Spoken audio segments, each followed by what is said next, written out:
श्रीगुरुभ्यो नमः। आचार्यमतपाथोधौ बालानपि निनेशतां भीमतां कोऽपि गोपालपोतः पोत इवास्तु नः।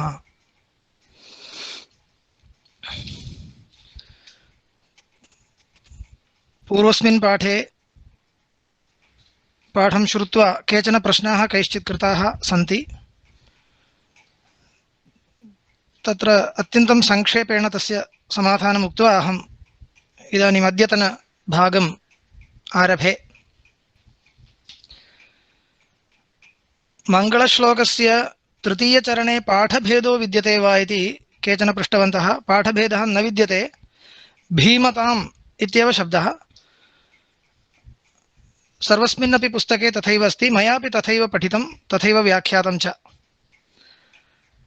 अनन्तरं प्रमालक्षणे तत्त्वम् इति पदस्य अबाधितत्वम् इत्यर्थः कथम् इति कैश्चित् पृष्टं। कथम् इत्युक्ते तात्पर्यात् लभ्यते इत्येव। यतोहि तत्त्वम् इति शब्दस्य विग्रहः कर्तव्यश्चेत् तस्य भावः तत्त्वम् इत्येव वक्तव्यम्। तस्य भावो नाम तस्मिन् पदार्थे वस्तुगत्या विद्यमानं यत् स्वरूपम् इत्यभिप्रायेण तस्य पदार्थस्य यत् स्वरूपम् इति अभिप्रायो लभ्यते। तथा च मया उक्तरीत्या अनारोपितं स्वरूपम् इत्यर्थे तत्त्वम् इति पदस्य व्याख्यानं कर्तुं शक्यते। अतः तत्त्वज्ञानं नाम तस्य पदार्थस्य यत् अनारोपितं स्वरूपं तद्विषयकं ज्ञानम् इति अर्थः पर्यवस्यति इति ज्ञातव्यम्। अनन्तरं कश्चन प्रश्नः, यौगपद्यप्रसङ्गादिति हेतुना प्राकट्यस्य सूक्ष्मत्वाभावः कथं प्रतिपादितम् इति न अवगतम् इति कैश्चित् पृष्टं। चिन्तयामि तदेव मया यद् व्याख्यातं तत् पुनः एकवारं श्रूयते चेत् अवगन्तुं शक्यते इति चिन्तयामि। विस्तरेणैव मया उक्तम् इति अहं भावयामि। तत्र किमस्ति, अनुभवविरोधः प्रदर्शितः। यदि प्राकट्यम् अतिसूक्ष्मं प्रत्यक्ष अयोग्यं स्यात् तर्हि धारावाहिकज्ञानस्थले धारावाहिकज्ञानम् इति बुद्धिर्न स्यात्, प्रतीतिर्न स्यात्, किन्तु युगपद अवगतं सकृद् अवगतम् इत्येव प्रतीतिः स्यात्। परन्तु लोके अस्माकं द्वेधा प्रतीतिरस्ति। सकृद् अवगतम् इति कुत्रचित् प्रतीतिः, चिरकालात् अनुभूयमानमस्ति इति प्रतीतिः। तत्र सकृद् अवगतम् इति प्रतीत्यपेक्षया अन्यस्याः प्रतीतेः वैलक्षण्यं वक्तव्यं। तच्च कालांशावगाहित्वेन वक्तव्यं। तस्मात् कालोपाधीनां प्राकट्यानां सूक्ष्मत्वं न भवति इति वक्तव्यम् इति अनुभव अन्यथानुपपत्या तत् वक्तव्यम् इत्येव ग्रन्थकारैः उक्तम्। अनन्तरं कश्चन प्रश्नः दृश्यते, अभिहितान्वयवादः इत्यस्मिन् विषये विस्तृतं विवरणं कस्मिन् मीमांसाग्रन्थे पठितुं शक्यते इत्यस्ति। वस्तुगत्या मीमांसाग्रन्थे अतिविस्तृतं विवरणं कुत्रापि न लभ्यते। सामान्यरूपेण तस्य विवरणं शास्त्रदीपिकाम् आरभ्य सर्वेषु ग्रन्थेषु वर्तते, भाष्येपि अस्ति। वस्तुगत्या तस्य परिष्कारादिकं कृत्वा विस्तृतं निरूपणं पश्चात्तनैः अन्यैर्दार्शनिकैः तत्र ग्रन्थेषु कृतमस्ति। यदि तस्य समग्रं निरूपणं द्वयोरपि वादयोः समग्रं निरूपणं द्रष्टुम् इच्छन्ति भवन्तः, अभिहितान्वयवादस्य अन्विताभिधानवादस्य च एतावत्पर्यन्तं यावत् परिष्कृतमस्ति तत्सर्वं योजयित्वा यदि द्रष्टव्यं तर्हि वेप्पत्तूर् सुब्रह्मण्यशास्त्रिभिः कृतः कश्चन ग्रन्थो वर्तते, शाब्दतरङ्गिणी इति। तस्मिन् ग्रन्थे आरम्भे एव अयं विषयः अतिविस्तरेण निरूपितः वर्तते, अभिहितान्वयवादः अन्विताभिधानवादश्च तत्र द्रष्टुं शक्यते। एतावदेव इदानीं पूर्वपाठविषये वक्तव्यम्। इदानीं तु अद्यतनं पाठम् अग्रे सारयामः। अद्य किञ्चित् अधिकं वक्तव्यमस्ति, यतोहि अन्यथा अस्माकं प्रत्यक्षनिरूपणं श्वः न समापयितुं शक्यते। अतः किञ्चित् वेगेन वदामि। एतावता तत्त्वपदेन भ्रमसंशयादीनाम् अयथार्थज्ञानानां निरासः कृतः। इत्युक्ते तत्त्वार्थज्ञानं प्रमा अज्ञाततत्त्वार्थज्ञानं प्रमा इति कथनेन भ्रमस्य निरासो भवति। भ्रमज्ञाने तु तत्त्वार्थः विषयो न भवति, अतत्त्वार्थ एव विषयो भवति इति कृत्वा भ्रमस्य निरासः भवति इत्युक्तम्। तत्र प्राभाकराणां पूर्वपक्षः आरभ्यते। तत्र अयथार्थज्ञानस्य अभावात् तत्त्वपदम् अनर्थकम् इति प्राभाकराः प्राहुः। प्राभाकराः किं वदन्ति? प्रमालक्षणे तत्त्वार्थज्ञानं प्रमा इति नापेक्ष्यते। अयथार्थज्ञानस्य व्यावर्तनाय खलु तदपेक्षते, परन्तु अयथार्थज्ञानम् इति किञ्चित् ज्ञानमेव नास्ति इति प्राभाकराणां पक्षः।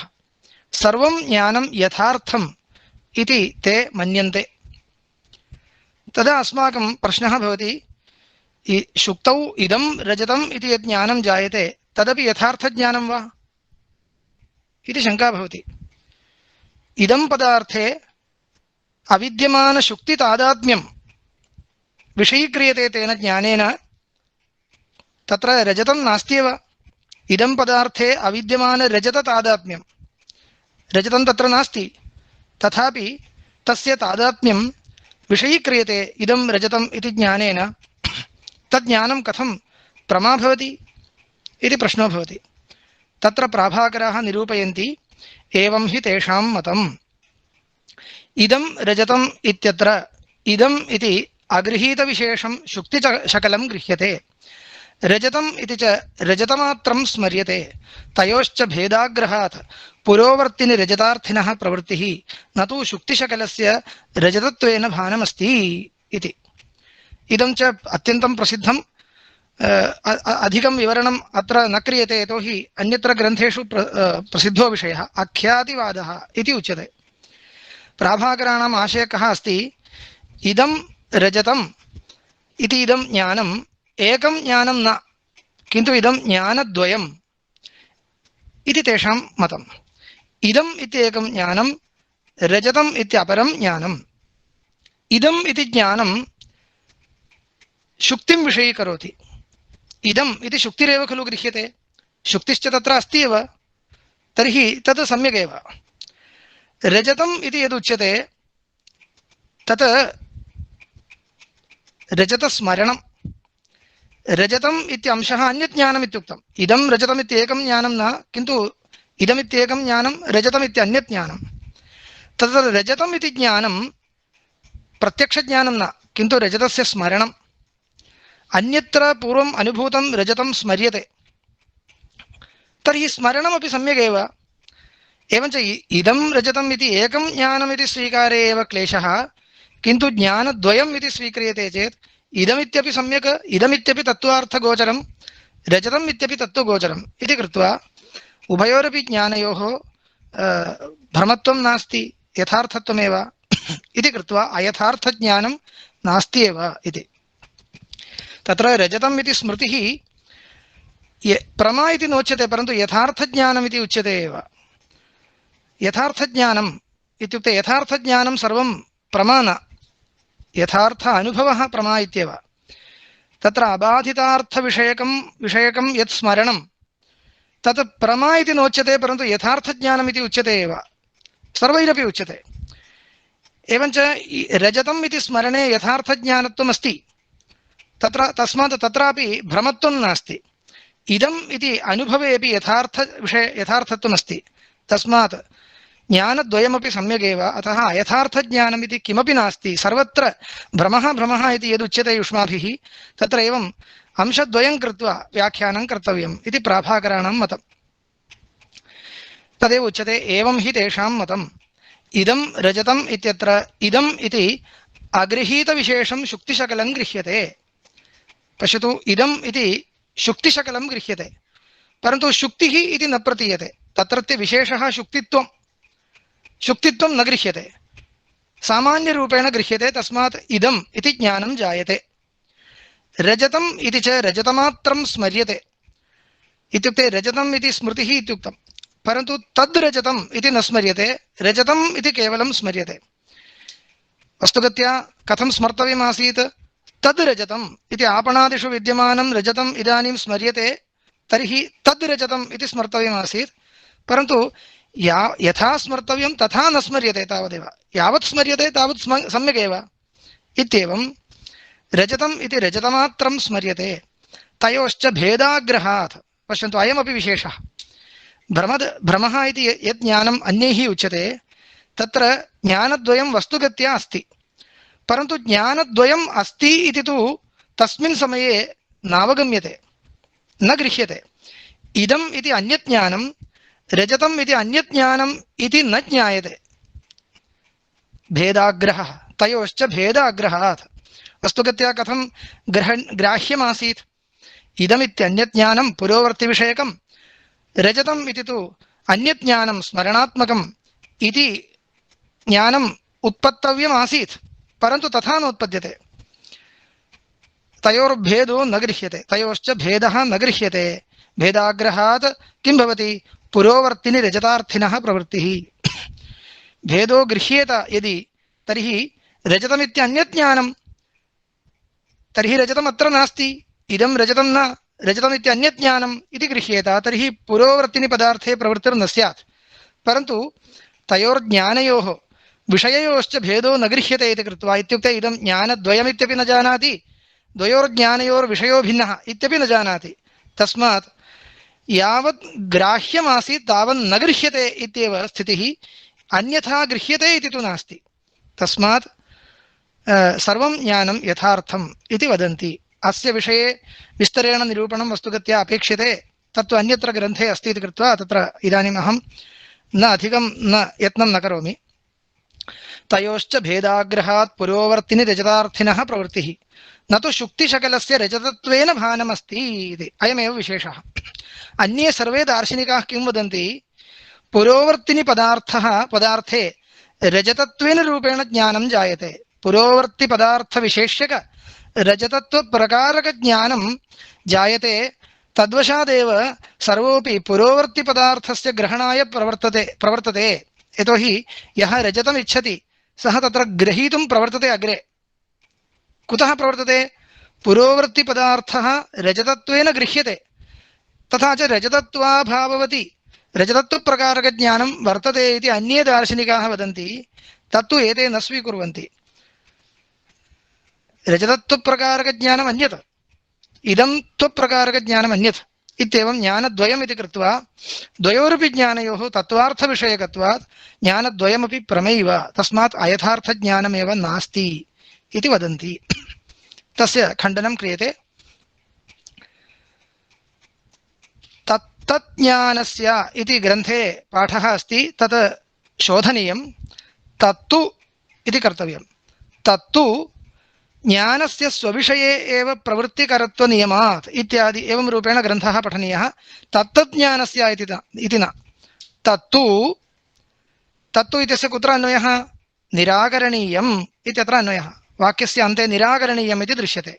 तत्तु निराकरणीयं, तत्तु प्राभाकरमतम् अवश्यं निराकरणीयं। कथं निराकरणीयम् इति मध्ये उच्यते। ज्ञानस्य स्वविषये एव प्रवृत्तिकरत्वनियमात् निराकरणीयम् इत्युक्ते ज्ञानं प्रवृत्तिं जनयति। इत्युक्ते कुत्र प्रवृत्तिं जनयति? स्वस्य यः विषयः तस्मिन्नेव प्रवृत्तिं जनयति। स्वेन यद् विषयीकृतं तत्रैव प्रवृत्तिं जनयति। तत्रापि रजतार्थिनः प्रवृत्तिरपेक्षते। यः रजतम् इच्छति सः पुरोवर्तिपदार्थं ग्रहीतुं प्रवर्तते इति वक्तव्यं।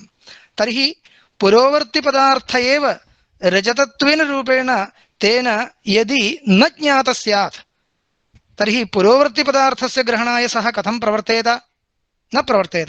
तस्मात् पुरोवर्तिपदार्थे रजतार्थिनः प्रवृत्तिः वक्तव्या चेत् पुरोवर्तिपदार्थ एव तेन रजतत्वेन गृहीतः इत्यवश्यं वक्तव्यम्। तत्तु भवता निरूपयितुं न शक्यते। तस्मात् ज्ञानद्वयम् इत्येवं रूपेण व्याख्यानम् अयुक्तम्। तस्मात् भ्रमात्मकं ज्ञानम् इति लोके किञ्चित् अस्ति एव इति समाधानस्य आशयः। पंक्तिं पठित्वा वदामि। तत्तु ज्ञानस्य स्वविषये एव प्रवृत्तिकरत्वनियमात् रजतज्ञानस्यापि इदं विषयत्वाभावे तत्र प्रवृत्तिर्न सिद्ध्येत् इति।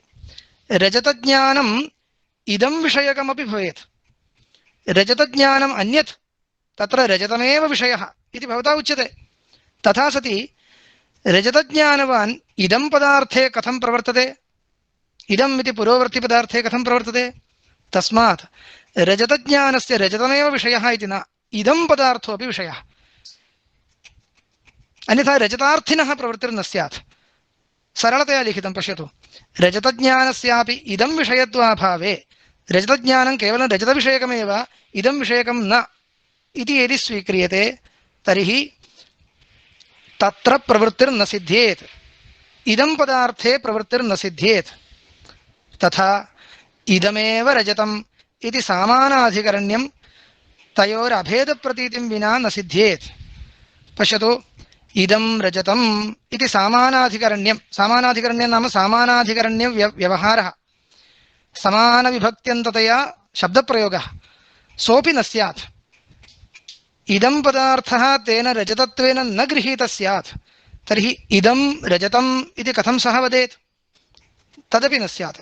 यत् ज्ञातं तदनुसारेण खलु शब्दप्रयोगं करोति, तर्हि इदं रजतम् इति समानाधिकरणशब्दप्रयोगं यदि कश्चित् करोति तर्हि इदं पदार्थे रजततादात्म्यं तेन अवगतमेव इति अवश्यम् अङ्गीकर्तव्यम्। तस्मात् भ्रमप्रतीतिः स्वीकर्तव्या, सर्वं ज्ञानं यथार्थमिति न वक्तव्यम् इति आशयः। एवञ्च इत्यादि दिशा निराकरणीयं, तत्तु निराकरणीयम्। इदानीं केचन निराकरणहेतवः उक्ताः, इतोपि दोषाः तत्र वक्तुं शक्यन्ते। एवं रीत्या तेषां प्राभाकराणां मतं निराकरणीयं। समाप्तम्। अग्रे, तस्मात्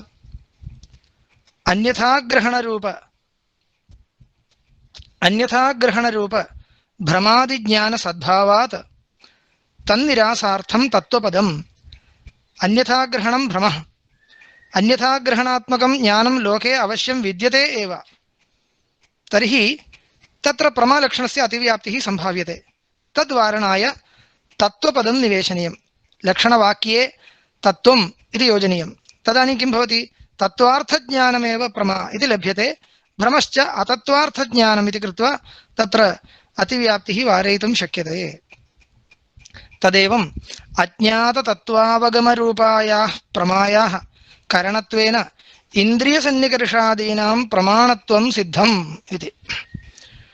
तदेवम् इत्थम् उक्तरीत्या अज्ञाततत्त्वावगमः प्रमा, अज्ञाततत्त्वावगमरूपायाः प्रमायाः यत् करणं तत् प्रमाणम् इति सिद्ध्यति, इन्द्रियसन्निकर्षादीनां प्रमाणत्वं सिद्ध्यति इत्याशयः। इन्द्रियादीनां प्रमाणत्वं सिद्ध्यति इति खलु वक्तव्यम्, इन्द्रियसन्निकर्षादीनां प्रमाणत्वं युज्यते वा इति प्रष्टुं शक्यते। इन्द्रियं प्रमाणं वा इन्द्रियसन्निकर्षः प्रमाणं वा, इन्द्रियं प्रमाणम् इति खलु अस्माभिः उक्त्वा अभ्यस्तमस्ति। तर्हि इन्द्रियसन्निकर्षादीनां प्रमाणत्वं सिद्धम् इति कुतः उच्यते इति चेत् तत्र किमपि नास्ति, विवक्षाभेदेन एतत् सर्वं वक्तुं शक्यते। इन्द्रियं प्रमाणम् इत्यपि सम्यक्, इन्द्रियसन्निकर्षः प्रमाणम् इत्यपि सम्यगेव। कथं सम्यक् इत्युक्ते, नैयायिकैरपि व्यापारवदसाधारणं कारणम् इत्येकं पक्ष एकः पक्षः स्वीक्रियते, फलाव्यवहित पूर्ववृत्ति प्रमाणम् इत्यपि उच्यते, करणम् इत्यपि उच्यते। तत्र व्यापारवत् करणम् इति पक्षः स्वीकर्तव्यश्चेत् इन्द्रियसन्निकर्षो व्यापारः, इन्द्रियं करणम् इति वक्तव्यम्। यदि अव्यवहितपूर्ववृत्तिपदार्थः करणम् इत्युच्यते, फलायोगव्यवच्छिन्नं कारणं करणम् इति लक्षणं स्वीक्रियते, तर्हि इन्द्रियसन्निकर्षस्यैव करणत्वमस्तु, चिन्ता नास्ति। यथा व्यापारवदसाधारणं कारणम् इति पक्षे व्याप्तिज्ञानं करणम् इति वदन्ति अनुमितिं प्रति, व्यापारस्तु परामर्शः, व्याप्तिज्ञानं करणम् इति वदन्ति। यदि तु फलायोगव्यवच्छिन्नं कारणं करणम् इति स्वीक्रियते, तर्हि अनुमितेः अव्यवहितपूर्वक्षणे किमस्ति, परामर्शो वर्तते, परामर्शस्यैव करणत्वम् इत्यपि, तस्मात् लिङ्गपरामर्शः अनुमानम् इत्यपि व्यवहारः अस्ति। तद्रीत्या इन्द्रियं करणम् इत्यपि व्यवहारः इष्यते, इन्द्रियसन्निकर्षकरणम् इत्यपि व्यवहारः सम्भवति। तदेव तत्सम्बन्धी कश्चन विषयः अग्रेपि उच्यते। पश्यतु, इह च प्रमाशब्देन लक्षणया तत् कार्यभूतस्य प्राकट्यस्यापि प्रतिपादनात् प्राकट्यरूप प्रमाकरणत्वेन ज्ञानस्यापि प्रमाणत्वम् आहुः। एतावता च वयं फलप्रमाणवादिन इति गीयामहे इति। पश्यन्तु, प्रमायाः करणं प्रमाणम् इत्येव लक्षणं। तत्र प्रमा इत्यनेन भवता किं स्वीक्रियते इति वक्तव्यं। तदनुसारेण तस्य करणस्य प्रमाणत्वं सिद्ध्यति। कुत्रचित् मीमांसकग्रन्थेषु ज्ञानमेव प्रमाणम् इति लिख्यते। ज्ञानं प्रमाणम् इति। ज्ञानं कथं प्रमाणं भवति? ज्ञानं प्रमा खलु भवति इत्युक्ते तथा न। ज्ञानजन्यं यत् प्राकट्यं तत् प्रमा इत्यनेन स्वीक्रियते। प्रमाणस्य फलं प्रमा। तर्हि प्राकट्यं यदि प्रमा इति शब्देन उच्यते तर्हि प्राकट्यं विषये जायते। पूर्वं प्रतिपादितमेव। ज्ञानेन विषये प्राकट्यम् इति कश्चन धर्मः उत्पाद्यते इत्युक्तं। तत् प्राकट्यमेव प्रमा इति यदि मन्यते तर्हि तत् करणं भवति ज्ञानं, प्रमा करणं भवति। प्राकट्यस्य करणं भवति प्रमा इति कृत्वा प्रमा अपि प्रमाणत्वेन व्यवहर्तुं शक्यते। वेदान्तभाष्येऽपि ज्ञानेन हि प्रमाणेन अवगन्तुमिष्टं ब्रह्म इति लिखितं भगवत्पादैः। ज्ञानेन हि प्रमाणेन अवगन्तुमिष्टं ब्रह्म इति।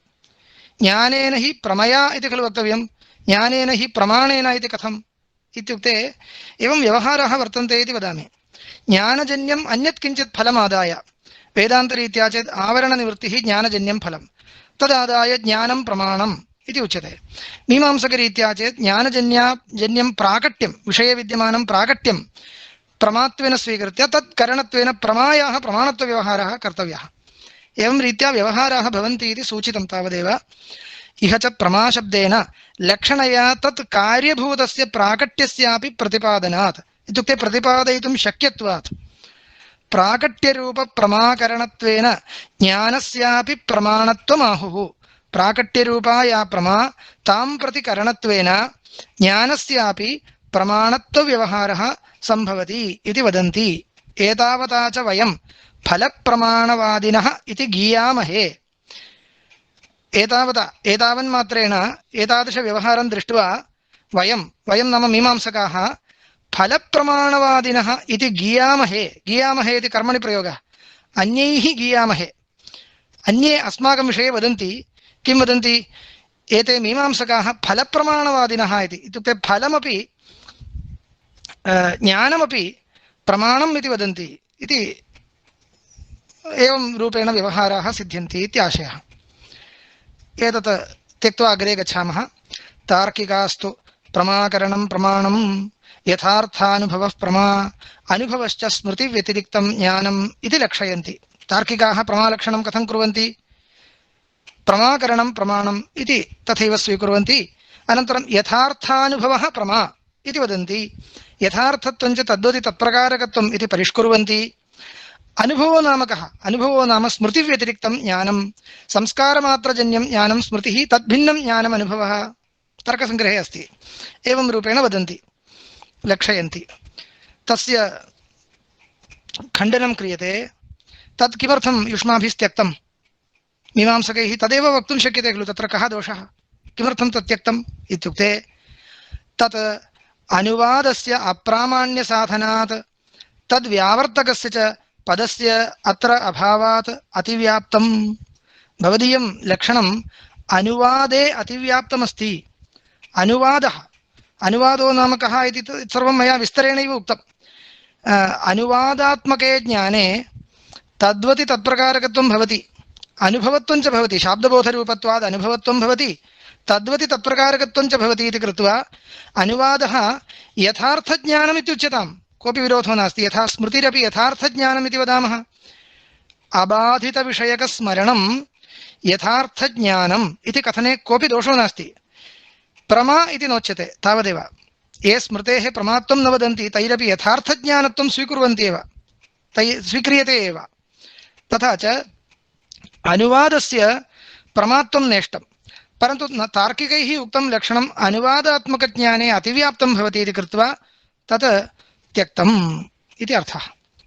इतः परम् अनुभूतिः प्रमाणं स्मृतिव्यतिरिक्ता च संविदनुभूतिः इति प्राभाकराः। प्राभाकरमीमांसकाः प्रमालक्षणं कथं कुर्वन्ति इति इदानीं विचारः क्रियते, तस्य खण्डनं च क्रियते। प्राभाकराः वदन्ति अनुभूतिः प्रमाणम् एवं तेषां ग्रन्थे वर्तते। भो प्रमायाः लक्षणं पृष्टं मया, प्रमाणम् इति उच्यते कथम् इत्युक्ते अत्र प्रमाणम् इति शब्दस्य प्रमा इत्येव अर्थः। अनुभूतिः प्रमाणम् इति प्राभाकराः लिखन्ति, परन्तु प्रमाणम् इति शब्दः भावल्युडन्तः, तथा च प्रमा इत्यर्थः। एवं तु प्राचीनग्रन्थेषु किञ्चित् शब्द कथने ईषद् व्यत्यासं कुर्वन् प्राचीनग्रन्थे भवति। प्राभाकरैः एवं लिखितम् अनुभूतिः प्रमाणम्, तत्र प्रमाणम् इति शब्दस्य प्रमा इत्यर्थः। एवञ्च अनुभूतिः प्रमा, अनुभूतिर्नाम कः? अनुभवः। एवञ्च अनुभवः प्रमा इति प्रमायाः लक्षणम्। अनुभवः प्रमा इत्युक्ते सर्वोऽपि अनुभवः प्रमा वा? सत्यम् इत्येव प्राभाकराणाम् आशयः। को नाम अनुभवः? अनुभवो नाम स्मृतिव्यतिरिक्ता च संविद् अनुभूतिः। स्मृतिभिन्नं ज्ञानम् अनुभवः। सम्यगेव, स्मृतिव्यतिरिक्ता च संवित्, संवित् इति शब्दस्य ज्ञानम् इत्यर्थः। स्मृतिव्यतिरिक्तं यत् ज्ञानं तदेव अनुभूतिः, अनुभवः। एवञ्च प्राभाकराणां प्रमालक्षणं किमस्ति? स्मृतिभिन्नं ज्ञानं प्रमा इत्येव। इदानीम् अयथार्थज्ञाने अतिव्याप्तिर्भवति खलु इति प्राभाकराणां सकाशे पृष्टव्यं। ते किं वदेयुः? तथा न, अयथार्थज्ञानमिति किञ्चित् ज्ञानमेव नास्ति। अयथार्थज्ञानम् इति नास्त्येव इति तेषां मतं किल। तस्मात् अयथार्थज्ञाने अतिव्याप्तिवारणाय प्रमालक्षणे किमपि न निवेशनीयम्। तर्हि कुत्र अतिव्याप्तिर्वारणीया इत्युक्ते स्मृतौ अतिव्याप्तिर्वारणीया। स्मृतिस्तु तेषां मते प्रमाण, तस्मात् स्मृतिव्यतिरिक्तं ज्ञानम् इति वक्तव्यम्। स्मृतिव्यतिरिक्तं यद्यत् ज्ञानं सर्वं प्रमैव इति तेषां मतं। तद्रीत्या ते स्वकीयरीत्या लक्षणं कुर्वन्ति, स्मृतिव्यतिरिक्ता च संविद् अनुभूतिः, अनुभूतिः प्रमा इति प्राभाकराः। तत् खण्डनीयं। कथं खण्डनीयं? तदपि भ्रमादीनां साधनात् तेषामपि स्मृतिव्यतिरिक्तत्वात् तेषु अतिव्याप्तम् इत्युक्ते प्रथमतः प्राभाकरान् आहूय वक्तव्यम् अयथार्थज्ञानम् इति किञ्चित् अस्ति इति समर्थनीयम्। तत् प्रथमतः समर्थनीयम्। अयथार्थज्ञानम् एव नाङ्गीक्रियते इति तु अत्यन्तं क्लिष्टं। तस्मात् अयथार्थज्ञानम् अस्ति इति यदा समर्थ्यते तर्हि अयथार्थज्ञाने अतिव्याप्तिवारणं कर्तव्यम्। स्मृतिव्यतिरिक्तं ज्ञानम् इत्युक्ते स्मृतिव्यतिरिक्तं ज्ञानम् अयथार्थज्ञानमपि भवति। तत्र अतिव्याप्तिवारणाय भवता दलं किमपि न निवेशितम् इत्युक्त्वा प्राभाकराणां प्रमालक्षणम् अस्माभिः निराकर्तव्यम्। तावन्मात्रं न।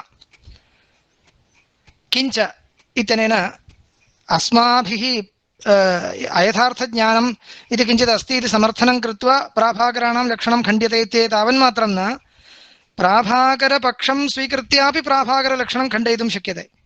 इत्युक्ते स्वसिद्धान्तविरुद्धं भवति इदम् इति। कथम् इति पश्यतु।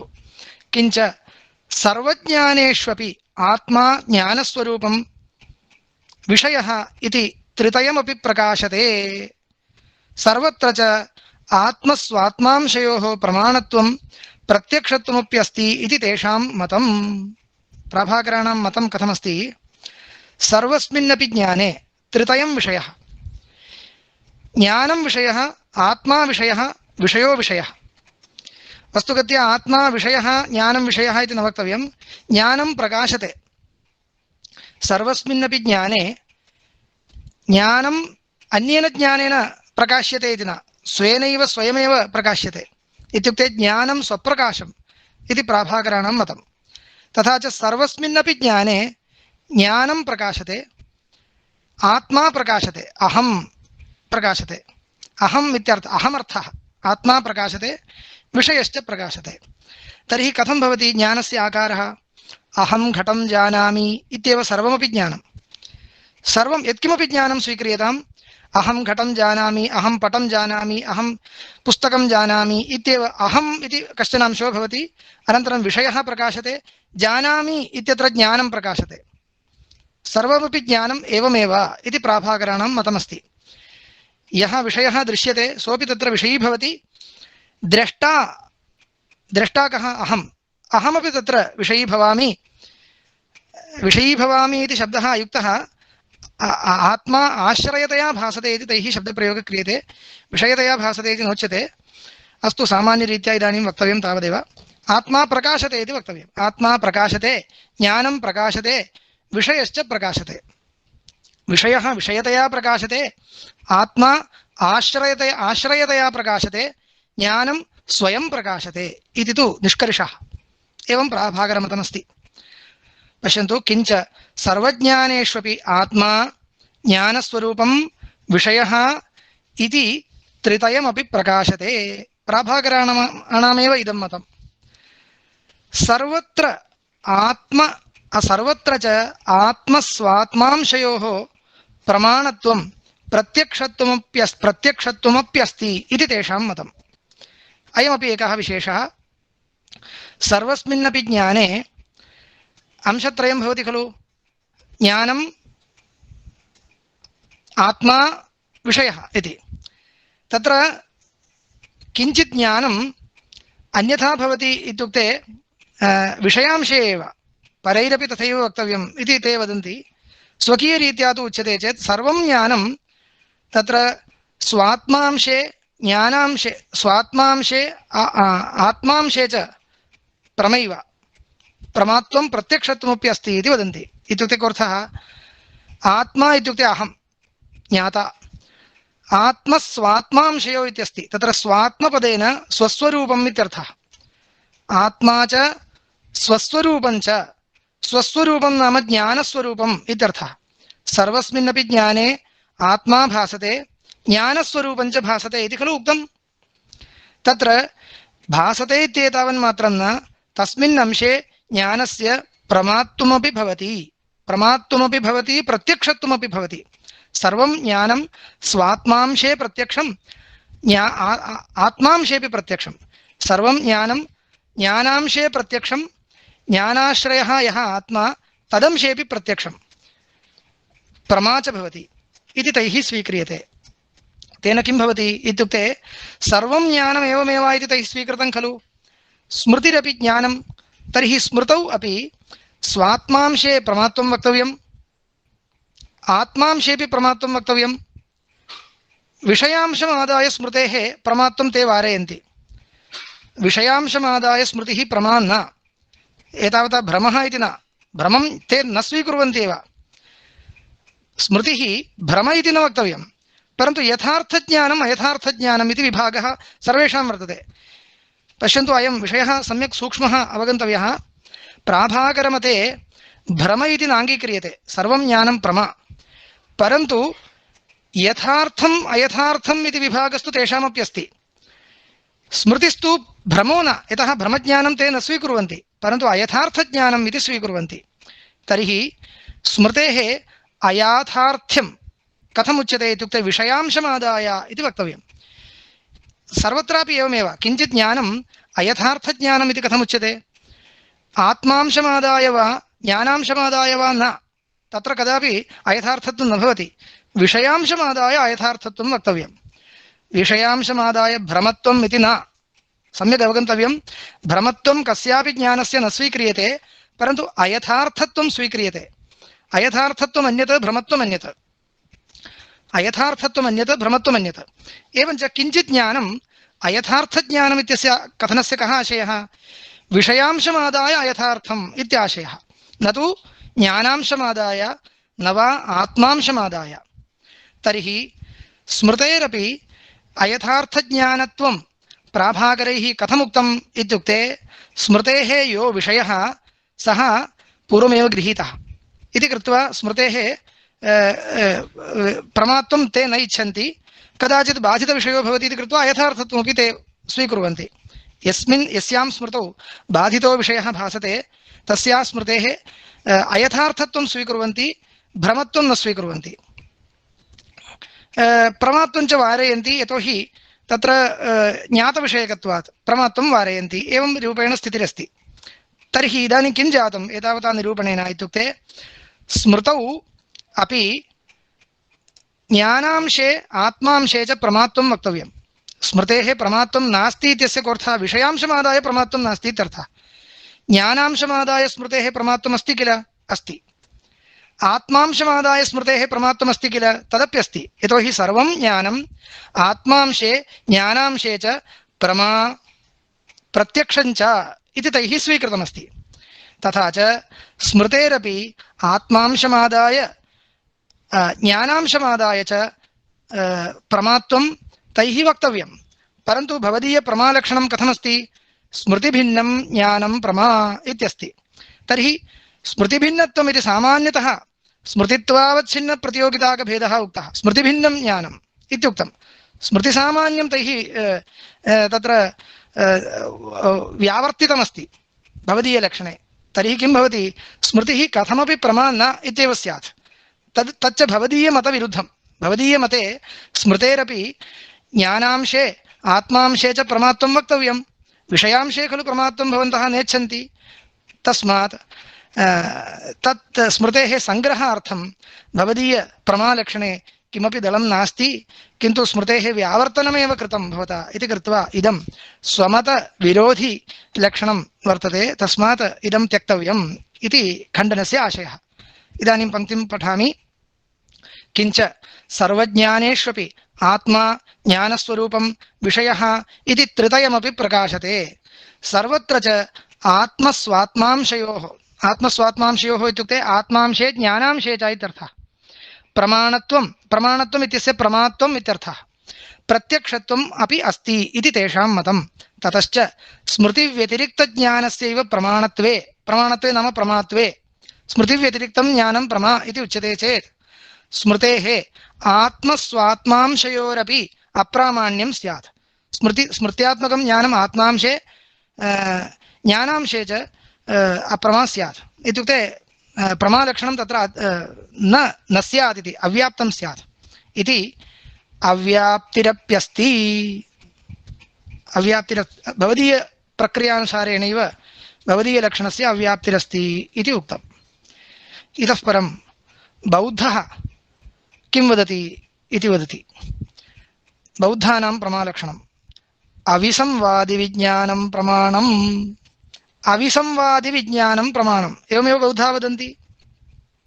प्रमाणम् इत्यस्य प्रमा इत्यर्थः। अविसंवादित्वञ्च अर्थक्रियाकारित्वम् इति बौद्धाः। यत् ज्ञानम् अर्थक्रियाकारी भवति, सफलप्रवृत्तिजनकं भवति इत्यर्थः। अर्थक्रियाकारी भवति इत्युक्ते सफलप्रवृत्तिं जनयति इत्यर्थः। यत् ज्ञानं सफलप्रवृत्तिजनकं तत् ज्ञानं प्रमा इति वदन्ति। शुक्तौ इदं रजतम् इति ज्ञानं प्रवृत्तिं जनयति, परन्तु सफलप्रवृत्तिं जनयति वा? न जनयति। यतः तत्र यदा गत्वा गृह्यते तदा तद् यत् गृहीतुमिष्टं तत् तत्र नास्ति, तत्र नास्ति इति कृत्वा विफला प्रवृत्तिः सा भविष्यति। एवञ्च सफलप्रवृत्तिजनकत्वं तत्र नास्ति इति कृत्वा भ्रमज्ञाने अतिव्याप्तिवारणं कर्तुं शक्यते इति रीत्या बौद्धाः किं वदन्ति? अविसंवादिविज्ञानं प्रमा इति वदन्ति। अविसंवादित्वञ्च अर्थक्रियाकारित्वम् इति च परिष्कुर्वन्ति बौद्धाः। अर्थक्रियाकारित्वं नाम सफलप्रवृत्तिजनकत्वम् इत्यर्थः। तस्य कः दोषः, तस्य लक्षणस्य कः दोषः इति चेत् तत्र भूतभविष्यद्विषयस्य अनुमानस्य अर्थक्रियाकारित्वाभावात् अप्रामाण्यं स्यात् इति। अनुमानं भूतभविष्यद्विषयकम् अनुमानं यदा भवति, भूतविषयकम् अनुमानं यत् पूर्वमेव नष्टं तद्विषयकं किञ्चित् अनुमानं क्रियते। इयं यागशाला विनष्टवह्निमती इति अनुमानम्। इयं यागशाला विनष्टवह्निमती, विनष्टधूमवत्वात् अनुमानं कर्तुं शक्यते। कः अत्र अनुमीयते? विनष्टवह्निः। सः इदानीं नास्ति एव। एवञ्च यत् अनुमानं, या अनुमितिः अतीतवस्तुविषयी करोति, इदानीम् अविद्यमानं किमपि विषयीकरोति अथवा भविष्यन्तं विषयं विषयीकरोति, या अनुमितिः, तस्याः अनुमितेः प्रमात्वं वक्तव्यं खलु, परन्तु न स्यात्। कुतः? अर्थक्रियाकारित्वं नास्ति, सफलप्रवृत्तिजनकत्वं नास्ति।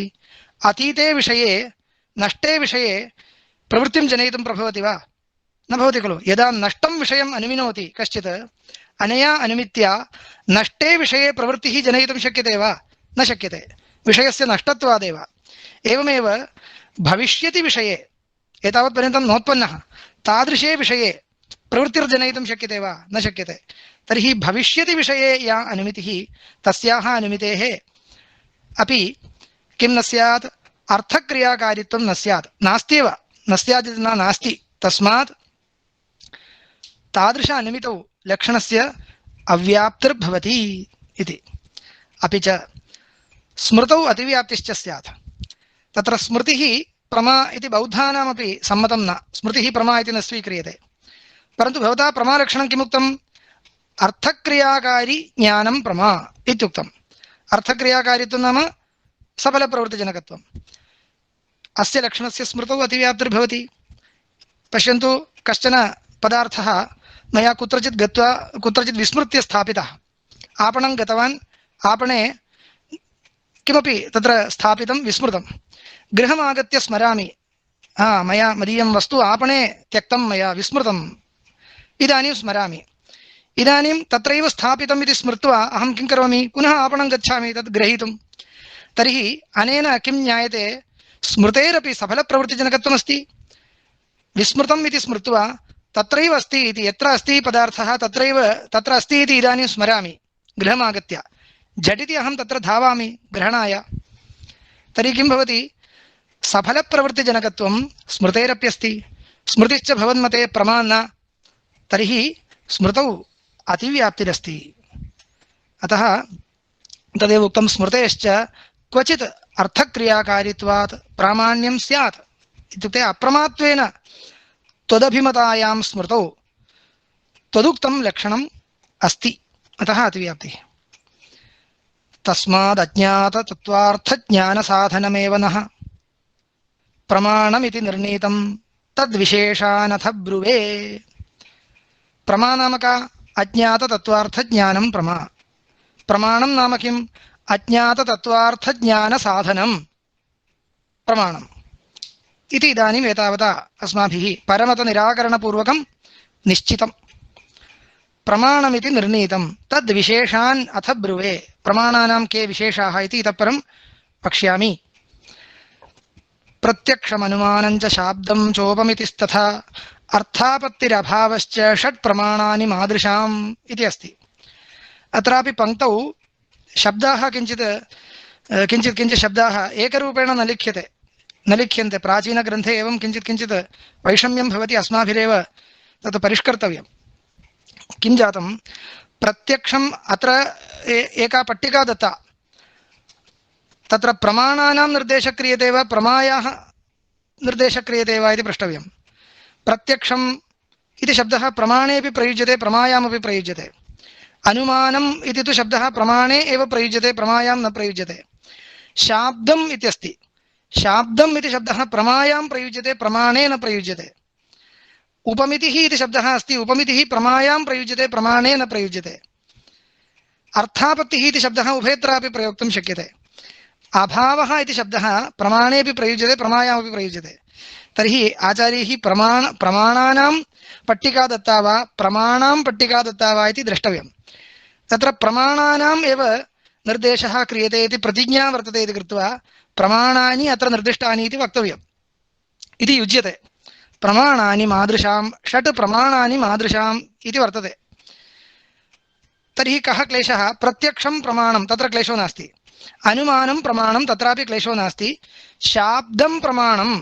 इत्युक्ते क्लेशः शब्दः प्रमाणम् इति खलु वक्तव्यमासीत् शाब्दम् इति लिखितम् एवमेव उपमानम् इति लेखनीये उपमितिः इति लिखितं किं कुर्मः लिखितं तावदेव प्राचीनाः भवन्ति किञ्चित् तथा लिखन्ति अस्माभिरेव लक्षणया औपचारिकप्रयोगः इति वक्तव्यं ग्रन्थस्य शोधनं न कर्तव्यम् एवमेव लिखितं तैः अस्माभिरवगन्तव्यं शाब्दं प्रमाणमिति न शब्दः प्रमाणम् उपमानं प्रमाणम् इति वक्तव्यम् एवञ्च अस्माकं मते मीमांसकानां मते प्रत्यक्षम् अनुमानं शब्दः प्रत्यक्षम् अनुमानम् उपमानं शब्दः अर्थापत्तिः अनन्तरम् अभावो नाम अनुपलब्धिप्रमाणम् इत्यर्थे भाष्यकारैः अभावः इत्येव शब्दप्रयुक्तः शबरस्वामिभिः अभावोऽपि प्रमाणाभावः इत्युक्तम् तत्र अभावशब्द एव प्रयुक्तः एवञ्च अभावप्रमाणम् इति व्यवहारो वर्तते अभावग्राहकं प्रमाणम् इत्यर्थे अभावप्रमाणम् इति अनुपलब्धिप्रमाणस्य विषये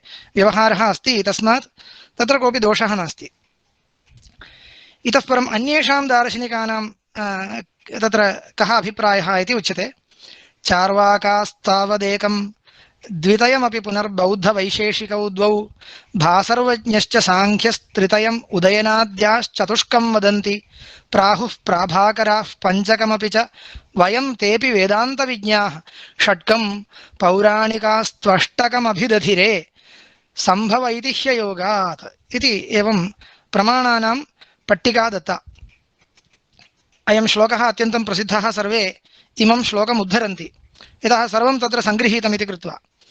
चार्वाकास्तावदेकं, चार्वाकमतानुयायिनः एकमेव प्रमाणं प्रत्यक्षमेव प्रमाणम् इति वदन्ति। द्वितयमपि पुनर्बौद्धवैशेषिकौ, बौद्धः वैशेषिकः, बौद्धाः वैशेषिकाश्च प्रमाणद्वितयं स्वीकुर्वन्ति, प्रत्यक्षमपि प्रमाणम् अनुमानमपि प्रमाणम् इति वदन्ति। अनन्तरं भासर्वज्ञश्च साङ्ख्यस्त्रितयम्, भासर्वज्ञः इति कश्चन प्राचीननैयायिकः, भासर्वज्ञः इति कश्चन आचार्यः आसीत्, न्यायभूषणम् इत्यादीनां ग्रन्थानां कर्ता। सः यद्यपि नैयायिकः तथापि प्रमाणत्रितयमेव स्वीकुर्वन्ति, उपमानं न स्वीकुर्वन्ति। एवञ्च साङ्ख्याः अपि उपमानप्रमाणं न स्वीकुर्वन्ति। तथा च प्रत्यक्षम् अनुमानं शब्दः इत्येवं प्रमाणत्रितयम् इति वदन्ति साङ्ख्याः, भासर्वज्ञः इति नैयायिकश्च। अनन्तरम् उदयनाद्याश्चतुष्कं वदन्ति। उदयनाद्याः सर्वेपि नैयायिकाः, उदयनाचार्यान् आरभ्य तत्त्वचिन्तामणिकारः, दीधितिकारः, गदाधरभट्टाचार्यः इति भवतु, इदानीन्तनाः पर्यन्तं ये ये नैयायिकास्ते सर्वेपि चतुष्टयं, प्रमाणचतुष्टयं स्वीकुर्वन्ति, उपमानमपि स्वीकुर्वन्ति, वयं जानीमः एव।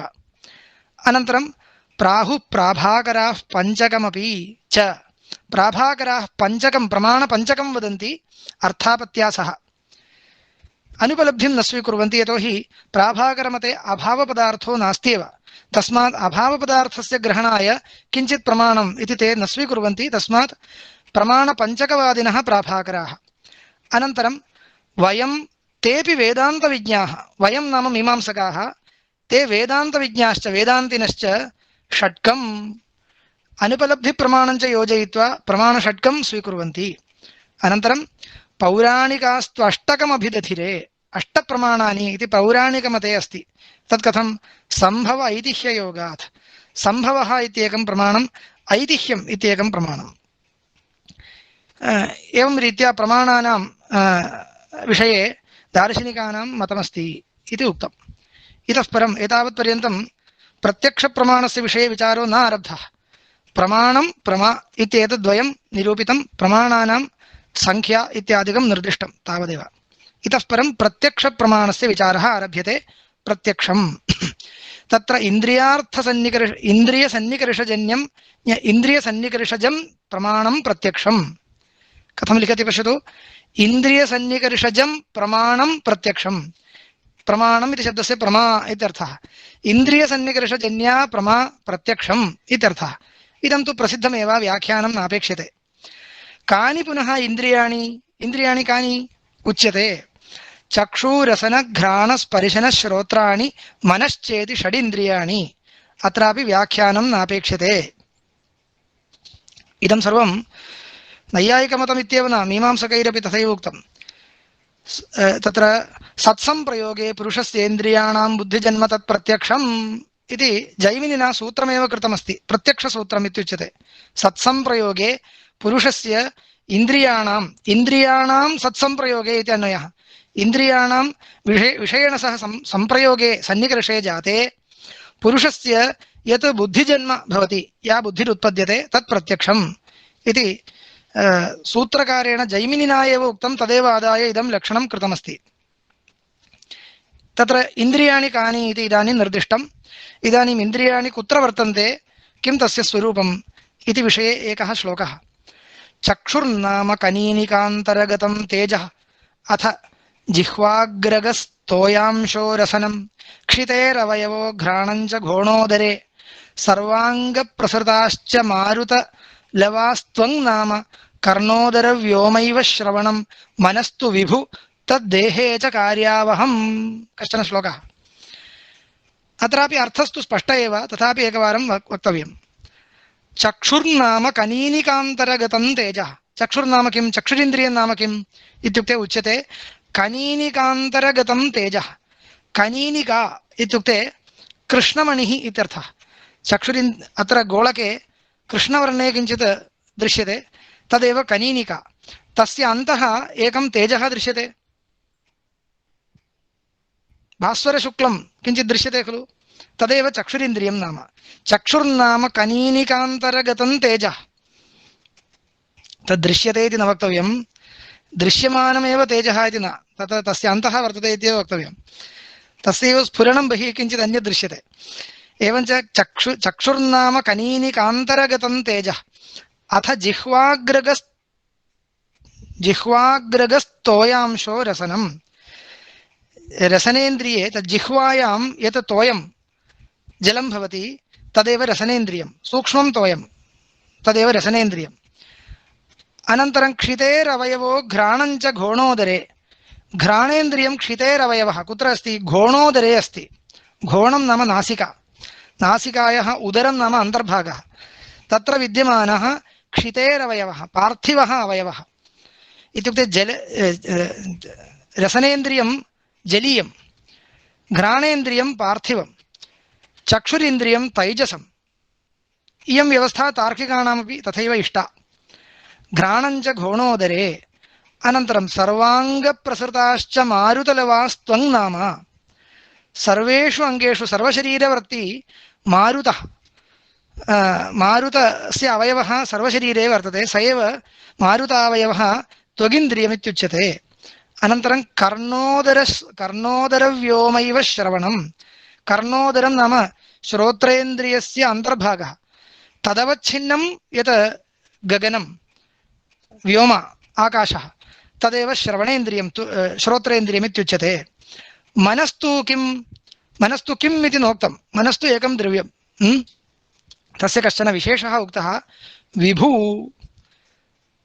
मनः विभु मीमांसकमते। नैयायिकमते मनः अणुपरिमाणं वर्तते। मीमांसकमते मनो विभु। तदा झटिति कश्चन प्रश्नो भवति, यदि मनो विभु तर्हि लोके सर्वत्र व्याप्तमित्यर्थः।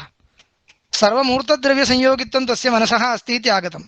तर्हि सर्वं मनसा गृह्येत इति कृत्वा जीवस्य सर्वज्ञत्वं स्यात् इति शङ्का। तत्र उच्यते तथा न, मनस्तु विभु तद्देहे च कार्यावहम् इति। यद्यपि विभु वर्तते परन्तु तस्य कार्यं देहस्य अन्तः एव भवति। बहिस्तु स्वातन्त्र्येण कार्यं न करोति। बहिस्तु बाह्येन्द्रियद्वारा एव कार्यं करोति, न तु स्वयमेव स्वातन्त्र्येण। स्वातन्त्र्येण मनः किञ्चित् कार्यं करोति चेत्, कार्यं करोति नाम ज्ञानं जनयति चेत् अन्तर्विद्यमानसुखादि प्रत्यक्षमेव जनयति, अन्यत् किमपि न गृह्णाति। एवञ्च विभुत्वं स्वीकृतं तावदेव, सर्वत्र तत् स्वातन्त्र्येण प्रत्यक्षज्ञानं सर्वविषयकं ज्ञानं जनयति इति तु न। तस्मात् जीवस्य सर्वज्ञत्वं न आपद्यते। तदुक्तं मनस्तु विभु तद्देहे च कार्यावहम् इति अनेन उक्तम्। एतावता अद्यतनसमयः समाप्तः इति भाति। प्रश्नः अस्ति चेत् पृच्छतु, नो चेत् व्याख्यानम् अग्रे 5 निमेषपर्यन्तं कर्तुं शक्यते। प्रश्नः प्रणम्यन्ते आचार्यः। आचार्यः एकः प्रश्नः प्रणम्यन्ते आचार्य। अत्र आचार्यः मनस्तुत्वात् ज्ञानस्य अयौगपद्यत्वं कथं स्यात् आचार्यः? यौगपद्यत्वमेव भवेत् यदि? सत्यं, ज्ञानस्य यौगपद्यं कथं निरूपणीयम्, अयौगपद्यं कथं निरूपणीयम् इति तार्किकाः पृच्छन्ति। यतः यदि विभुः स्यात्, मनः विभुः स्यात्, तर्हि सर्वैरपि इन्द्रियैः सह युगपदेव सम्बन्धो भवति इति कृत्वा अनेक इन्द्रियैः युगपज्ञानं जनयेत् मनः इति कृत्वा अनेकानि ज्ञानानि युगपद उत्पद्येरन् इति प्रश्नः कर्तव्यः। तत्र मीमांसकाः वदन्ति ज्ञानानाम् अयौगपद्यं मास्तु इत्येव। ज्ञानानि युगपद् जायन्ते एव इति अनुभवानुसारेण समर्थ्यते। नैयायिकैस्तु तत्र अनुभवम् उल्लङ्घ्यापि किञ्चित् क्रियते। तत्र दीर्घषष्कुलीभक्षणादौ यद्यपि क्रमेणैव ज्ञानम् उत्पन्नं, युगपज्ञानं नोत्पद्यते, तथापि युगपज्ञानम् उत्पन्नम् इति केवलं भ्रमः अस्माकं सूक्ष्मः तत्र क्षणभेदः अत्र अस्ति इति नैयायिकाः अनुभवं तिरस्कृत्य वर्णयन्ति। परन्तु अस्माकम् अनुभवः तथा न। पश्यन् शृणोमि इति अनुभवो वर्तते। यदा पश्यामि तदैव शृणोमि, तदीयं शब्दं शृणोमि पश्यामि च इति अस्माकम् अनुभवः अबाधितो वर्तते इति कृत्वा अनेकैः इन्द्रियैः युगपत् ज्ञानम् उत्पद्यते इत्येव स्वीक्रियते। तस्मात् ज्ञानानाम् अयौगपद्यं मीमांसकमते नेष्यते इति समाधानम्। धन्यवादः आचार्यः। आचार्यः इतोपि ज्ञानजन्यं यत् प्राकट्यं सैव प्रमामीमांसकैः इष्टा वर्तते। तत्र आचार्यः फलायोग विवच्छिन्नं कारणं करणम् इति लक्षणम् अङ्गीकृत्य एव खलु आचार्यः? तत्र एवमस्ति, ज्ञानजन्यं प्राकट्यमेव प्रमा इति मीमांसकैः नोच्यते। उभयथापि व्यवहारः अस्ति इत्युक्तम्। ज्ञानं प्रमा इत्यपि व्यवहारः अस्ति, ज्ञानजन्यं प्राकट्यं प्रमा इत्यपि व्यवहारः अस्ति। तत्र ज्ञानजन्यं प्राकट्यं प्रमा इति यदा व्यवहारः क्रियते तदा तत् जनकस्य ज्ञानस्य प्रमाणत्वव्यवहारोऽपि क्रियते इत्युक्तम्। यदा ज्ञानं प्रमा इति उच्यते तदा ज्ञानजनकस्य इन्द्रियसन्निकर्षस्य वा इन्द्रियस्य वा प्रमाणत्वव्यवहारे कोऽपि दोषो नास्ति इत्येव। उभयथापि फलायोगव्यवच्छिन्नं कारणम् इति स्वीकृत्य वा यथा कथञ्चित् व्यवहारः सम्भवति। तत्र कोऽपि निष्कर्षः नापेक्षते, उभयथापि अस्ति व्यवहारः। आचार्याः प्रणामाः। प्रणामाः। प्राभाकरमत खण्डनावसरे स्मृतेः अयातार्थ्यमपि सम्भवति विषयांशम् आदाय इति उक्तं खलु? सर्वं ज्ञानं यथार्थम् इति खलु ते वदन्ति? तदेव प्रमा इति प्रमात्वम् अन्यत् याथार्थ्यम् अन्यत् इति। प्रमात्वं न स्वीकुर्वन्ति स्मृतेः, प्रमात्वं न स्वीकुर्वन्ति, याथार्थ्यं तु स्वीकुर्वन्ति एव।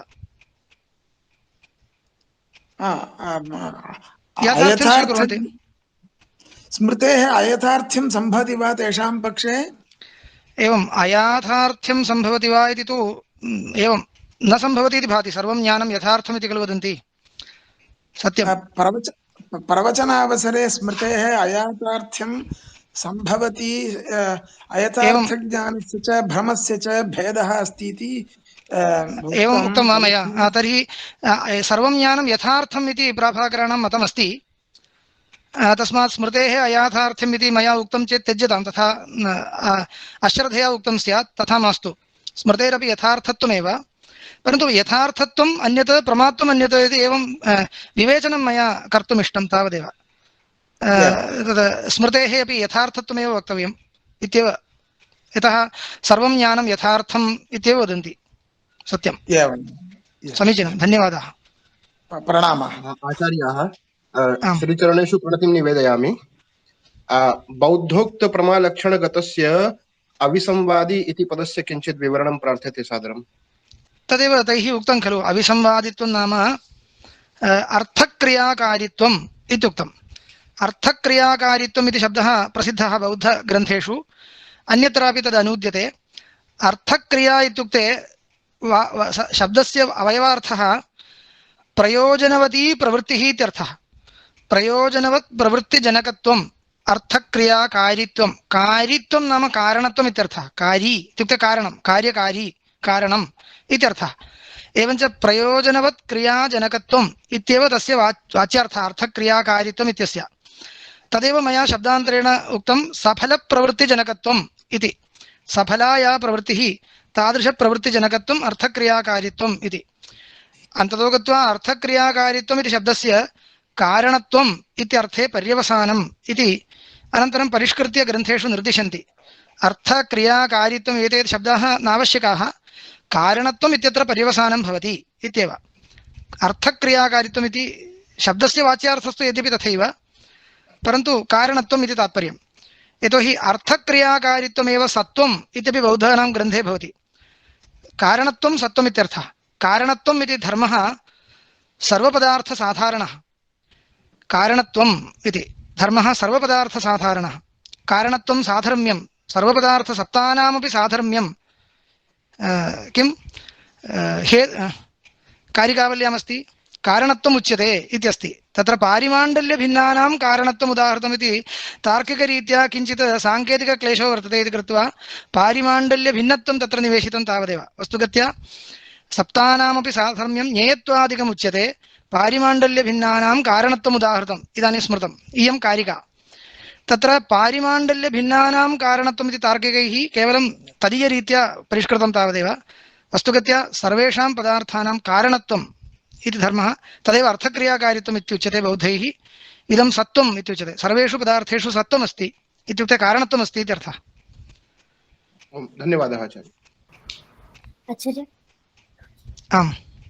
तत्र मनसः विभुत्वम् उक्त्वा तद्देहे च कार्यावहम् इत्युक्तं, तदपेक्षया मनसः मध्यमपरिमाणत्वम् अङ्गीकृते कोऽपि दोषः वर्तते इत्युक्तौ अङ्गीकर्तव्यं। तदेव उच्यते। एतद्विषये वस्तुगत्या अग्रे विषयप्रमेयपरिच्छेदे महान् विचारः अस्ति। मनसः विभुत्वं कथं सिद्ध्यति इत्युक्त्वा तत्र परमतनिराकरणपूर्वकम् अनुमानादिकं कृत्वा तस्य विचारः अस्ति। भवत्या पृच्छ्यते मध्यमपरिमाणं भवतु वा इति। तत्र मध्यमपरिमाणत्वस्वीकारे तस्य विनाशित्वं भवति, तर्हि उत्पत्तिनाशादिकं कल्पनीयं। सर्वेषु दर्शनेषु इयम् एका व्यवस्था वर्तते। यदा कश्चन पदार्थः कल्प्यते तदानीं नित्यत्वेन कल्पयितुं शक्यते च लाघवम्।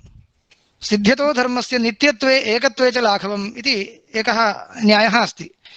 तर्हि कश्चित् पदार्थः यदा कल्प्यते असति बाधके तस्य नित्यत्वमेव वक्तव्यं। यथा नित्यत्वं सिद्धे तथा कल्पनीयं। यदा तत्र नित्यत्वकल्पने महान् क्लेशो वर्तते, बाधकम् अनुसन्धीयते, तदा एव अनित्यत्वेन कल्पनीयम् इति। किमर्थम् इति चेत् यदि अनित्यत्वेन कल्प्यते तर्हि तस्य उत्पत्तिः, विनाशः, उत्पादकसामग्री, विनाशकसामग्री इत्यादि बहु कल्पनीयम् इति गौरवदोषम् आलोचयन्ति सर्वेपि दार्शनिकाः। तस्मात् नित्यत्वेन कल्पनीयम् इति प्रथमतः निश्चयः क्रियते। नित्यत्वं तु द्वेधा भवति, अणुत्वेपि भवति, विभुत्वेपि भवति। मध्यमपरिमाणत्वे सति नित्यत्वं न भवति। तस्मात् तार्किकाः अणुपरिमाणं स्वीकुर्वन्ति, एते तु मध्यमपरिमाणं स्वीकुर्वन्ति इति। वेदान्तिनस्तु नित्यत्वे बाधकं पश्यन्ति, तन्मनो अकुरुता इत्यादि श्रुतिरेव बाधिका इति मत्वा असति बाधके खलु नित्यत्वं वक्तुं शक्यते, सति बाधके कथं नित्यत्वं वक्तव्यं, श्रुतिरेव बाधिका अस्ति इति मत्वा ते अनित्यत्वं स्वीकुर्वन्ति। अन्ये सर्वेपि नित्यत्वमेव स्वीकुर्वन्ति मनसः। एवञ्च नित्यत्वस्वीकारे किं प्रयोजनम् इति प्रश्नो नास्ति। अनित्यत्वस्वीकारे यद् गौरवं तस्य वारणमेव नित्यत्वस्वीकारस्य प्रयोजनं। नित्यत्वस्वीकारस्य प्रयोजनं विशिष्य न वक्तव्यम्। अनित्यत्वस्वीकारः किमर्थम् इत्येव प्रष्टव्यं। नित्यत्वं कुतः इति न प्रष्टव्यम्, अनित्यत्वं कुतः इत्येव प्रष्टव्यम् इति प्रथमा मर्यादा अस्ति दर्शनेषु। एवञ्च तदनुसारेण विभुत्वं स्वीकृतम्। अन्ये च अनेके हेतवः विभुत्वस्वीकारे किं कारणम् इति तु तत्रैव उक्तमस्ति, तदेव पठनीयम्। अग्रे प्रश्नाः सन्ति चेत् ग्रूप् मध्ये स्थापयामः, श्वः तेषां समापयितुं शक्यते। ओम्। आचार्यमतपाथोधौ बालानपि निनीशतां, भीमतां कोऽपि गोपालः पोतैवास्तु नः। श्रीगुरुभ्यो नमः। ओं तत्सत्।